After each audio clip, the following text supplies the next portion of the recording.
Yaklaşık 1,5 metre bir akvaryum. İçerisinde yüzlerce balık. Ancak gördüğünüz gibi su pırıl pırıl. Gayet net. Sizce bunu nasıl gerçekleştiriyorum? Sizlere daha önceki videolarımda berrak bir akvaryum için yapılması gerekenleri teorik olarak anlatmıştım. Bu videoda ise bu teorik anlatımların gerçeğe yansımasını göreceğiz. Gerçek zamanlı olarak hazırladığım bu videoda sizlere pırıl pırıl bir akvaryum için neler yaptığımı kendi akvaryumumdan örneklerle göstermek istiyorum. Bir akvaryumun netliği yan camdan karşıya bakarak anlaşılır. Burada da benim akvaryumumun netliğini görüyorsunuz. Sizce bu kadar balık yükü olan bir akvaryumda bu berraklığı nasıl sağlıyorum? Gelin şimdi bu konu hakkında konuşalım. Haydi başlayalım.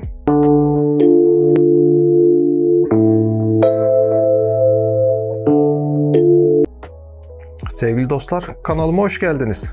Öncelikle her zaman olduğu gibi videomuzu beğenmeyi unutmayın. Videomuza geçmeden önce sizlere basit bir soru sormak istiyorum.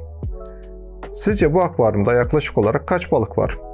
Videonun sonunda yaklaşık balık sayısını sizlerle paylaşacağım. Sizlerin de tahminlerini merak ediyorum. Aşağıya yorumlar kısmına yazabilirsiniz. Gördüğünüz gibi bu akvaryum evimin salonunda mobilyalı bir akvaryum. İçerisinde ise krizagold damızlıklarımın yavruları var. Bu yavrular 4 ile 7 santim arasındalar. Burada boylandırıp koloni şeklinde sahiplendiriyorum. Bu akvaryumun boyu yaklaşık olarak 1,5 metre. Eni ise 60 santim. Ve gördüğünüz gibi su gayet net. Dekor malzemesi olarak çok fazla bir malzeme kullanmadım. Erkeklerin yer tutabilmeleri için fazla sayıda kaya koymayı tercih ettim.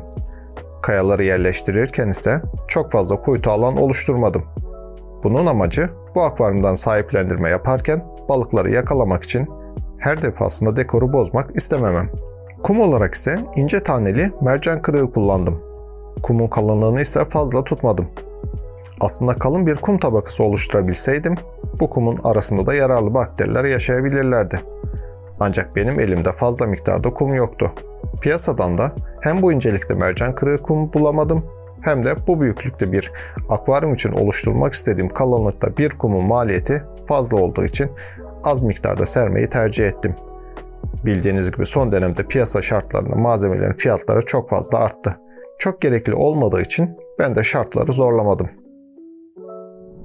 Sizlere daha önceki videolarımda berrak bir akvaryum için yapılması gerekenlerden bahsetmiştim.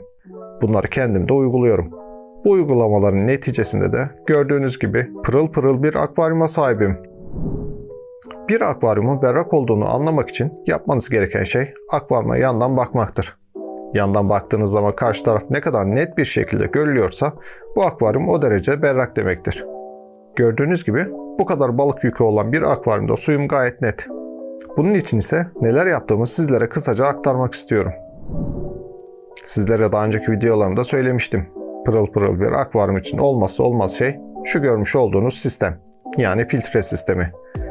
Bu şekilde büyük bir akvaryumda ben SAM sistemi kullanıyorum. Sizlere de tavsiye ederim. Ancak küçük bir akvaryumunuz varsa yapmanız gereken çok basit. Bu şekilde bir pipo filtre işinizi gayet iyi bir şekilde görecektir. Ben bu akvaryumda pipo filtre de kullanıyorum. Ancak buradaki amacım filtre yapmasından ziyade balıklar için ekstra oksijen kaynağı sağlamasıdır. Bu amaçla pipo filtreyi kullanıyorum. Zaten bu kadar büyük bir akvaryumda pipo filtre tek başına yeterli gelmeyecektir. Sizler de büyük bir akvaryuma sahipseniz SAM sistemi ya da dış filtre kullanabilirsiniz. Ancak küçük bir akvaryumunuz varsa, yani 40-50 litre civarında bir akvaryumunuz varsa pipo filtre kullanmanızı tavsiye ederim.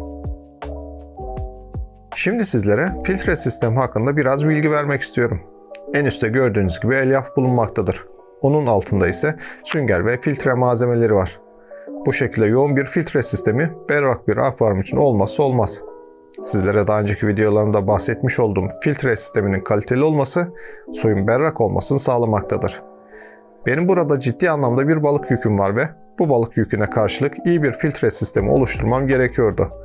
Ben de bu şekilde bir filtre sistemi yaparak gerekli olan yararlı bakterileri oluşturuyorum. Bu sayede de balıkların oluşturduğu amonyak önce nitrite, son aşamada ise nitrata dönüştürülüyor ve ben de su değişimiyle bu akvaryumda gerekli olan bakımı gerçekleştirmiş oluyorum.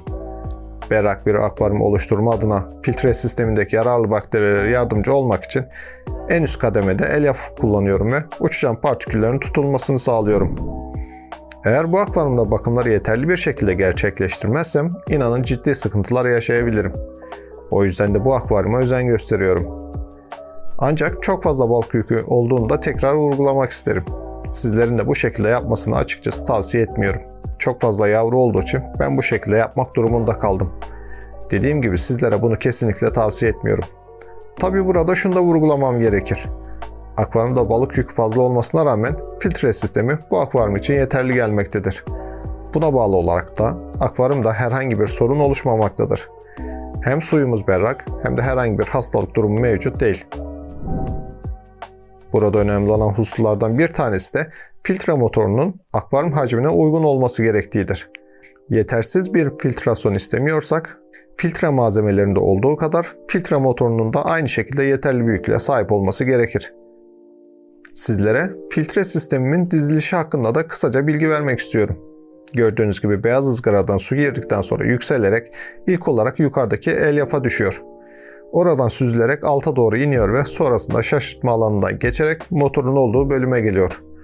Bu bölümde su uygun sıcaklığa ısıtılarak filtre motoru yardımıyla akvaryuma geri gönderiliyor. Bir akvaryumda balık sayısının fazla olması demek fazla yem yiyecekleri anlamına gelecektir.